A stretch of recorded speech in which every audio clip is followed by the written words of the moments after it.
नमस्कार, MP live news में आपका स्वागत है। आज हम बात करते हैं ज्योतिष एवं वास्तु विशेषज्ञ राजेश साहनी जी से। राजेश साहनी जी लगातार 15 सालों से सनातन धर्म के बारे में लेख लिखते रहे हैं। ज्योतिष के बारे में इनके कई लेख आए हैं।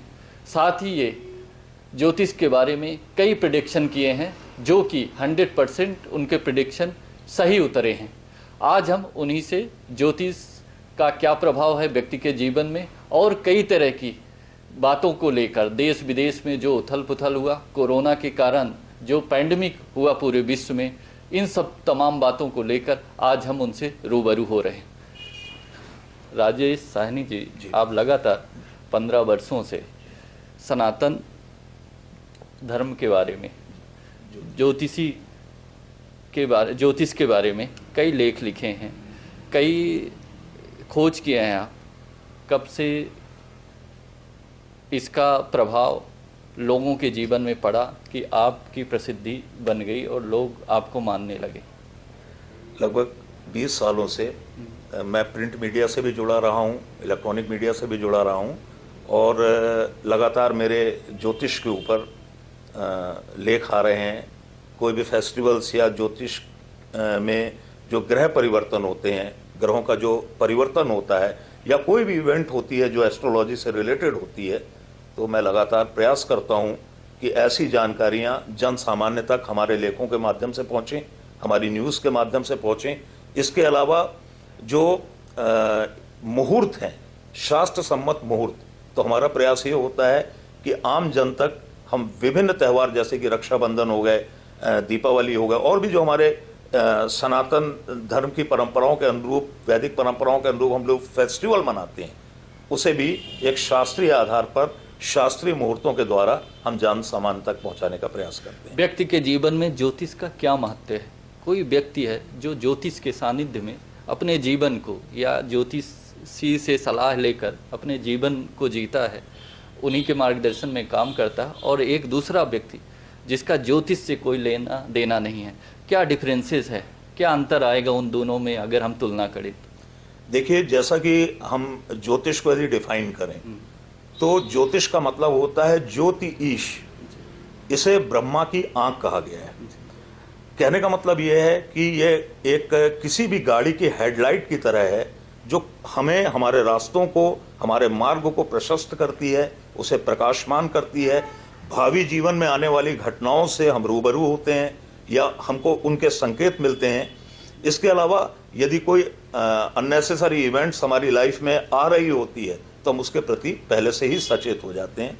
कुल मिलाकर ज्योतिष हमारे जीवन में एक मार्गदर्शक का कार्य करती है। वर्तमान समय में जैसे मैं आपको एक उदाहरण देना चाहूँगा, अभी आप देख रहे होंगे कि आजकल हमारे जो बच्चे हैं उनमें बड़ी कंपटीशन है, एक आगे बढ़ने की प्रवृत्ति है, लक्ष्य वो बहुत पहले निर्धारित कर लेते हैं।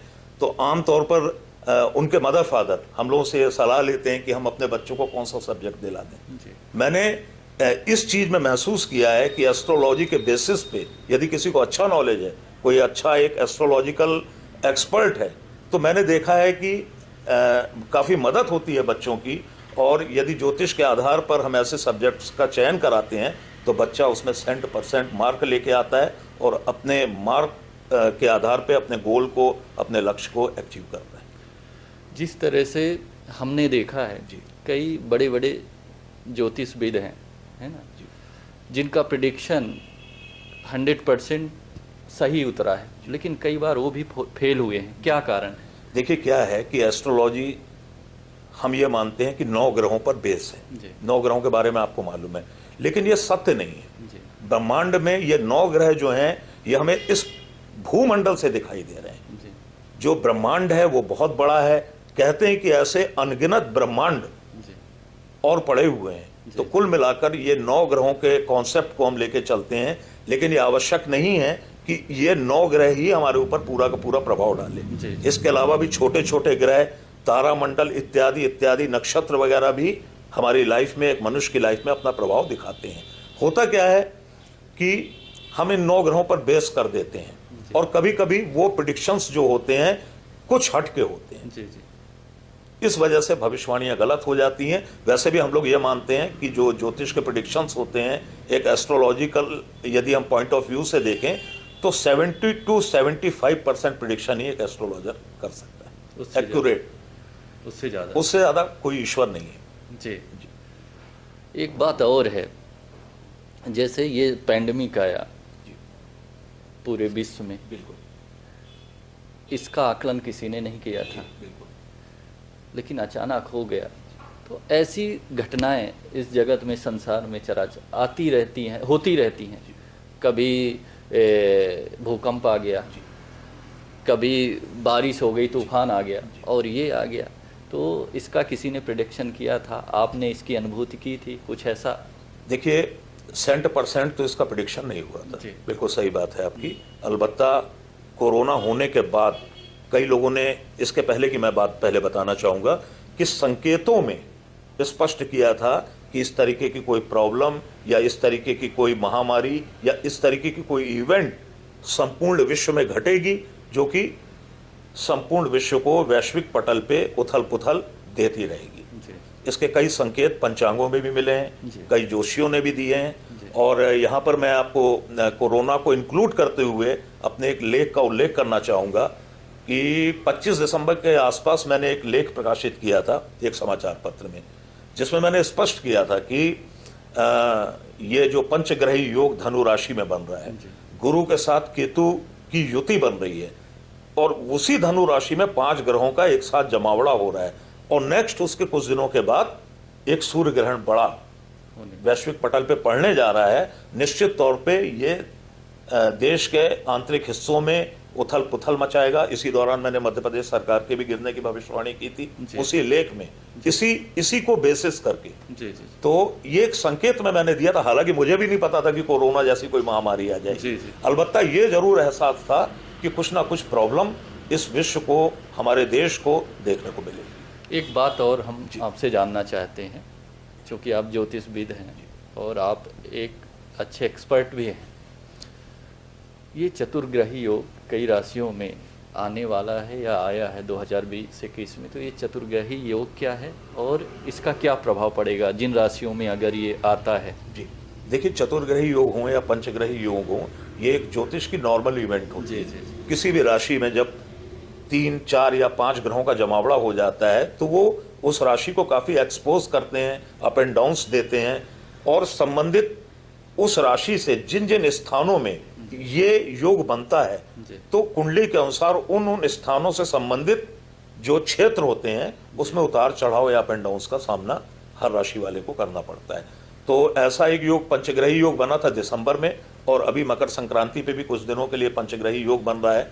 हालांकि वो 1-2 दिन ही पंचग्रही योग रहेगा, फिर चतुर्ग्रही हो जाएगा, मकर राशि पे बनेगा, और इससे भी मकर राशि या उससे संबंधित जातकों के ऊपर थोड़े से उतार चढ़ाव अप एंड डाउन्स देखने को मिलेंगे। जी, ये जो पैंडेमिक आया है वैश्विक, ये इसका असर कब तक रहेगा? अभी भी लोगों के मन से भय नहीं जा रहा है। बिल्कुल, और अभी जी तो कब तक ये रहेगा? जी देखिए, इसमें ऐसा है कि इसके बहुत फलादेश हुए होने के बाद कई एस्ट्रोलॉजर्स ने अलग अलग फोरकास्ट की कि ये इस तारीख को चला जाएगा या इसके बाद चला जाएगा, लेकिन जो अब एक ग्रहों की स्थिति के अनुसार जो पूरी कंडीशन बन रही है, सबसे पहले जो प्रॉब्लमेटिक था वो था गुरु का केतु के साथ युति करना पंचग्रही योग के अलावा, क्योंकि पंचग्रही योग में इस चीज का जनरेशन हो चुका था, यानी ये चीज जनरेट हो चुकी थी।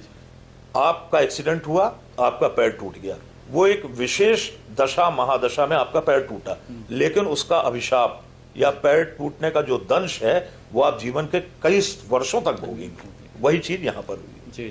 ये कोरोना का जन्म हुआ पंचग्रही योग या वो सूर्य ग्रहण के प्रभाव से, लेकिन उसका जो दंश है वो हम लोगों ने 1-1.5 साल भोगा या भोगेंगे अभी।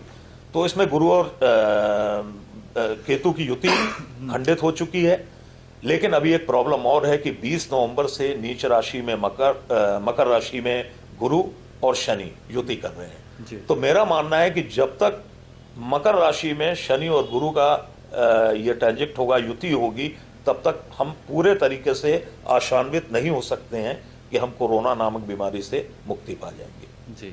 6 अप्रैल के बाद मेरा ऐसा अनुमान है ग्रह दशाओं को देखते हुए, ग्रह स्थितियों को देखते हुए, कि मार्च तक में कोरोना का संक्रमण कम होगा और अप्रैल के बाद काफी कम होता हुआ नजर आएगा। इसमें वैक्सीन भी हमें बहुत मदद करेगी, क्योंकि राहु वर्तमान समय में मंगल के नक्षत्र में है और वृक्षिरा नक्षत्र का जो स्वामी है मंगल, वो रिसर्च अनुसंधान इन चीजों को प्रमोट करता है। जी। हमारा पहले से ही अनुमान था कि इस अवधि में वैक्सीन की खोज हो जाएगी। हालांकि एक आध महीने का फर्क पड़ा, लेकिन वैक्सीन आ गई। जी। और हमें ऐसा अनुमान है कि ये वैक्सीन बिल्कुल सफल रहेगी और इसके सहारे कोरोना के ऊपर नियंत्रण पाया जा सकेगा। हर व्यक्ति के जीवन में कोई एक ऐसी घटना होती है जो व्यक्ति को काफ़ी ऊंचाइयों में ले जाती है, या वहीं से व्यक्ति की एक मार्किंग होती है और वहीं से वो सफलता की सीढ़ियों में चलता है, ऊंचा जाता है। आपके भी जीवन में आपने कई ऐसे रिसर्च किए होंगे, कई ऐसे लोग आए होंगे, कोई एक घटना जो आपके जीवन में 100% प्रेडिक्शन हुआ हो और वहीं से आपको ज्योतिष की छाप पड़ी हो। देखिए, मेरा इरादा कोई एस्ट्रोलॉजर बनने का नहीं था। जी। मैं यहाँ पे स्पष्ट करना चाहूँगा, मैं पढ़ लिख के और अपना बिजनेस वगैरह देख रहा था। शौक बहुत था फिलॉसफी पढ़ने का और एस्ट्रोलॉजी पढ़ने का, पढ़ता रहता था। और सब जो हमारे परिचित थे, शुभचिंतक थे, मित्र थे, वो देखते रहते थे कि मेरे पास, मेरे कमरे में या मेरी ऑफिस में ज्योतिष की किताबें बिखरी हुई हैं। धीरे धीरे वो मेरे से फलादेश कराने लगे, तो मुझे बड़ा संकोच होता था। मुझे लगता था कि मैं अभी उतना नॉलेज नहीं है मुझे कि मैं इनके प्रेडिक्शंस दे सकूं।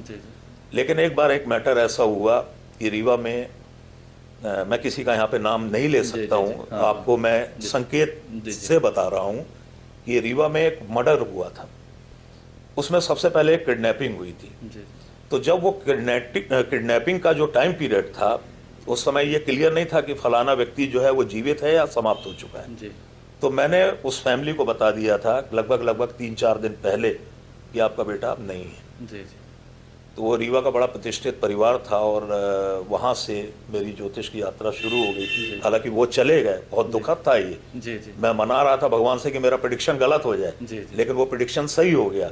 वो चले गए, लेकिन जाते जाते मुझे जोशी बना गए वो। जैसे हर वर्ग का एक एसोसिएशन होता है, जैसे पत्रकार संघ हो गया, एडवोकेसी में उनका संघ हो गया, तो आपके भी ज्योतिष में भी कोई एसोसिएशन है? जी, हमारे ज्योतिष में एसोसिएशन है और हमारे जो बड़े प्रतिष्ठित वास्तुशास्त्री हैं इंदौर के, पाटन वाले गुरुजी, उन्होंने अखिल भारतीय ज्योतिष वास्तु एसोसिएशन की नींव रखी।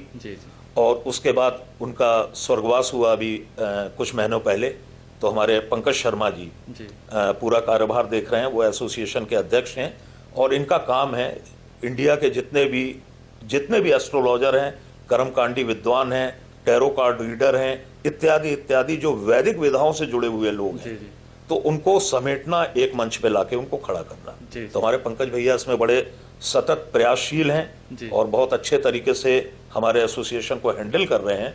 और मुझे जो जानकारी है कि आपको भी मध्य प्रदेश का एक बड़ा दायित्व दिया गया जी, मुझे प्रदेश अध्यक्ष बनाया गया है। और वो हमारे जो गुरुदेव थे पाटन वाले गुरुजी के नाम से प्रसिद्ध थे, उन्होंने मुझे ये महत्वपूर्ण जिम्मेदारी दी थी। क्योंकि रीवा में हम लोग काफी एक्टिव थे और ज्योतिष के मंच के नीचे हम लोग बहुत सारे कार्यक्रम कराते रहते थे समय समय पे। तो वो काफी प्रभावित थे, तो उन्होंने मुझे यहाँ का प्रदेश अध्यक्ष बनाया। रीवा में कई ऐसी सोशल एक्टिविटीज आप लोगों के एसोसिएशन के माध्यम से या आपकी टीम के माध्यम से हो रहे हैं। तो अभी कुछ है ऐसा, किस तरह का? बिल्कुल, अभी हम लोगों ने 1 जनवरी को महाआरती कराई, जिसमें कई लोगों ने ऑब्जेक्शन भी किया कि भैया ये आप लोग एस्ट्रोलॉजर हैं, तो ये हिंदू नववर्ष पे आपको करानी चाहिए, ये अंग्रेजी नववर्ष में क्यों करा रहे हैं? तो मैंने उनको जवाब दिया कि अंग्रेजी नववर्ष को हम अपनी सनातन परंपराओं के अनुसार मनाएंगे। हमारी परंपराओं में बहुत लोग घुसे हैं, थोड़ा बहुत हमको भी उनकी परंपराओं में अतिक्रमण करना चाहिए। एक तो ये हो गया। दूसरा, महाशिवरात्रि पे सामूहिक अभिषेक करते हैं शिव मंदिर में अपने एसोसिएशन के बैनर तले। इसके बाद हम लोग हिंदू नववर्ष पर दीपदान का कार्यक्रम करते हैं गायत्री मंदिर में, वृहत रूप में वो होता है। सैकड़ों दीपक पूरे मंदिर के प्रांगण में हमारे द्वारा जलाए जाते हैं और नववर्ष, हिंदू नववर्ष का स्वागत किया जाता है। जैसे कई एस्ट्रोलॉजर हैं, कुंडली हो कई विधियों से देखते हैं, कोई वैदिक विधि, कई तरह की विधियां। जी बिल्कुल। आप किस में विश्वास करते हैं? मैं वैदिक और कृष्ण मूर्ति पद्धति, ये साउथ इंडियन पद्धति है और बहुत एक्यूरेसी है, नक्षत्रों पर बेस्ड है ये। मैं कृष्ण मूर्ति पद्धति से कुंडली का प्रेडिक्शन करता हूँ। आपका क्या अनुभव है, जैसे अन्य विधियों को देखिए, कृष्णमूर्ति पद्धति से खास तौर पे जो प्रश्न कुंडली है जी जी और नॉर्मल कुंडलियों भी, मेरा अपना एक कैलकुलेशन है 80 to 90% इसमें प्रिडिक्शन सही निकलते हैं। जी जी जी। जैसे प्रश्न कुंडली होती है और एक वास्तव में कुंडली होती है जो बेसिक कुंडली होती है। बेसिक कुंडली होती है जिसमें पूरे जीवन का वृतांत होता है। अब प्रश्न कुंडली में शायद हम त्वरित क्वेश्चन करते हैं, त्वरित उसका जवाब मिल जाता है, क्वेश्चन का ही जवाब उसमें दिया जाता है। क्वेश्चन का जवाब, तो एक्यूरेसी सबसे ज्यादा प्रश्न कुंडली में आती है या? देखिए, सिंगल, जैसे आपने प्रश्न पूछा मेरा विवाह कब होगा, जी जी, हमने तत्कालिक टाइम ले लिया, जैसे देखा कि 3:20 है, हमने वो टाइम ले लिया। उसमें देखिए बर्थ टाइम की कोई प्रॉब्लम नहीं है। जी जी जी, हमको कोई रेक्टिफिकेशन करने की जरूरत नहीं है टाइम। जी जी। और वैसे जो मूल कुंडलियों में एक प्रॉब्लम ये देखने में आती है कि जो बच्चे के जन्म के समय कुछ ना कुछ 2, 4, 5 मिनट का डिफरेंस आ जाता है। जी जी, तो कभी कभी उससे भी फलादेश प्रभावित हो जाती है। जी जी। लेकिन यदि कोई अच्छा एक्सपर्ट एस्ट्रोलॉजर है जी जी, और वो प्रश्न कुंडली से आपको जवाब दे रहा है तो वो 100% जवाब जाते हैं। जी जी, एक्यूरेट जाते हैं। क्योंकि मैंने भी कई प्रिडिक्शन लिए जी, तो प्रश्न कुंडली में एक्यूरेसी आती है उसमें, बिल्कुल सही बात है। जो वास्तविक कुंडली है उसमें कहीं ना कहीं वो आपने कहा कि वो जो टाइमिंग के डिफरेंस के कारण उसमें कभी कभी एक्यूरेसी गलत हो जाती है। लेकिन ओवरऑल जीवन के लिए वो वास्तविक कुंडली होना आवश्यक है। आगे क्या कार्य योजना है, किस तरह से आप ज्योतिष के माध्यम से एक समाज सेवा करेंगे, लोगों के जीवन में एक ऐसा प्रकाश दिखाएंगे कि व्यक्ति का जीवन अंधेरे से निकलकर उजाले में आए, क्या कार्य योजना है? अभी एक मेरी योजना है, वैदिक पाठशाला के नाम से हम एक ज्योतिष की क्लासेस शुरू करने जा रहे हैं। आप सुनेंगे जल्दी, आगामी 2-3 माह के अंदर में इसका आरंभ करेंगे। और इसके माध्यम से जो भी आजकल के जो हमारे बच्चे हैं, यदि वो एस्ट्रोलॉजी सीखने, पार्ट टाइम एस्ट्रोलॉजी सीखने के इच्छुक होंगे तो हमें निःशुल्क हम उनको ज्योतिष की शिक्षा देंगे। हमारा सबसे बड़ा अभी जो एजेंडा है वो ये है। जैसे कई ज्योतिषी हैं जो प्रोफेशनल हैं पूरी तरह से, यानी उनकी एक टाइमिंग फिक्स है, ऑफिस टाइम है, आप उतने बजे जाओ और आप फीस पे करो और आप सलाह लो, कुंडली बनो। आपने अभी तक उस तरह से प्रोफेशनलिज्म अपने कैरियर में? अभी मैं प्रोफेशनल नहीं हूँ बहुत ज़्यादा। जी जी। और कारण क्या है कि मुझे थोड़ा अच्छा नहीं लगता है कि कोई परेशान है जी। और अननेसेसरी, वो ऑलरेडी पहले से ही परेशान हो, मुझसे अननेसेसरी एक अमाउंट की डिमांड करें या फीस की डिमांड करें, ये शायद मैं कभी कर भी नहीं पाऊंगा। जी जी। और लेकिन फिर भी अब मेरा सेपरेट ऑफिस है और उसमें मैं एक टाइमिंग के साथ जी। लेकिन जिस तरह से रीवा बड़ा शहर है जी, यहाँ ढंग के एक्सपर्ट नहीं, ज्योतिष एक्सपर्ट नहीं। आपके बारे में जितने हमने ओपिनियन लिए लोगों से, उन्होंने जो एक्यूरेसी आपकी बताई प्रिडिक्शन की, उससे लगता है कि आपको समय देना चाहिए लोगों के लिए, बिल्कुल टाइमिंग फिक्स करने। अब मेरा प्रयास यही है कि मैं अधिक से अधिक टाइम जो है कंज्यूम करूंगा अपने इस फील्ड में। अब हम बात करते हैं, ये जो सामने त्यौहार है मकर संक्रांति, उसका क्या प्रभाव पड़ेगा व्यक्ति के जीवन में? क्योंकि कुछ है टेक्निकल चीजें मुझे नहीं पता है शास्त्र की, सूर्य किस राशि से किस राशि में आता है, आप उसको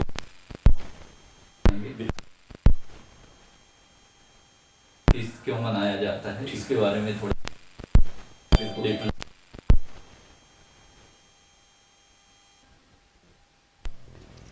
पहली बात तो 6 महीने सूर्यदेव जो हैं वो दक्षिणायन रहते हुए जब उत्तरायण होते हैं तो मूल रूप से इसको कहते हैं उत्तरायण का महापर्व है मकर संक्रांति।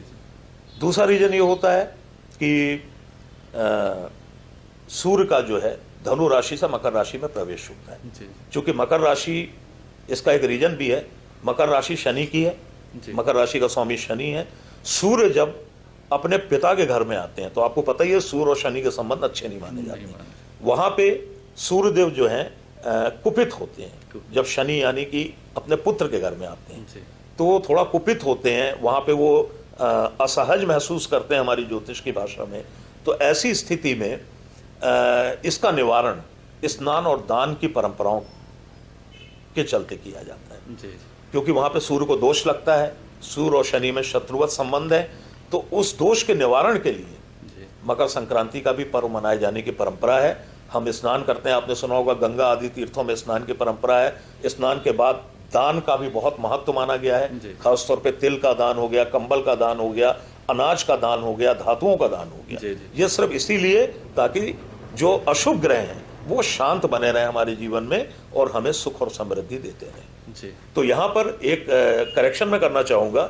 कहा जाता है कि सूर्य जो है वो उत्तरायण का महापर्व है, सॉरी मकर संक्रांति। जी जी लेकिन मकर संक्रांति का अब उत्तरायण से कोई लेना देना नहीं है, क्योंकि ये लगभग 22 दिसंबर के आसपास ये इवेंट हो जाती है। जी जी जी 22 दिसंबर के आसपास वर्तमान जो कैलकुलेशन है, जो अयनांश है, जी उसके चलते 22 दिसंबर के आसपास सूर्य जो है उत्तरायण हो जाती है। जी जी तो यहाँ पर जो मकर संक्रांति अब शेष बची हुई है, इसे हम ये कह सकते हैं कि सूर्य जब धनु राशि से निकलकर मकर राशि में प्रवेश करते हैं, जी उस पर्व को हम मकर संक्रांति के रूप में मनाते हैं। जी जी जैसे इस बार अभी हमने देखा 2019 में, 2018 में, ये पिछले 2 सालों में सूर्य का मकर राशि में प्रवेश 15 जनवरी को हुआ था। ये परंपरा टूट गई थी। जी जी 14 जनवरी को मकर संक्रांति मनाने वाली, लेकिन इस साल वापस अपने रूप में आ गई है। 14 जनवरी को प्रातःकाल 8:30 के आसपास सूर्य देव मकर राशि में प्रवेश करेंगे और यहीं से मकर संक्रांति का पुण्यकाल प्रारंभ हो जाएगा। जी विशेष बात यह है कि मकर संक्रांति का पुण्यकाल इस वर्ष सुबह 8 बजे से लेकर शाम को 5:37 तक रहेगा। इसमें स्नान और दान का विशेष महत्व माना जाएगा। विशेष पुण्यकाल जो है प्रातःकाल 8:30 से लेके 10:17 प्रातःकाल तक बना रहेगा। इसमें जो विशेष स्नान करना चाहेंगे, जो गंगा आदि तीर्थों में स्नान करना चाहेंगे, यदि गंगा आदि तीर्थों में आप नहीं जा सकते हैं तो अपने शहर के सरोवरों में, नदी तालाबों में भी आप स्नान करके पुण्य लाभ ले सकते हैं। जी अभी हमारी बात ज्योतिष एक्सपर्ट्स राजेश साहनी जी से हुई। राजेश साहनी जी के बारे में जितना मैंने सुना था, आज जब मैंने उनसे रूबरू हुआ तो उससे कई गुना मुझे ऐसा लगा कि उनके अंदर जो ज्ञान है ज्योतिष के बारे में, जो उन्होंने एनालिसिस किया है, जो उन्होंने रिसर्च किया है, वो अपने आप में महत्वपूर्ण है।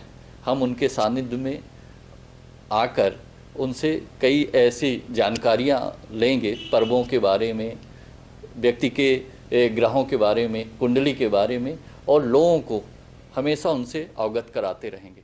धन्यवाद।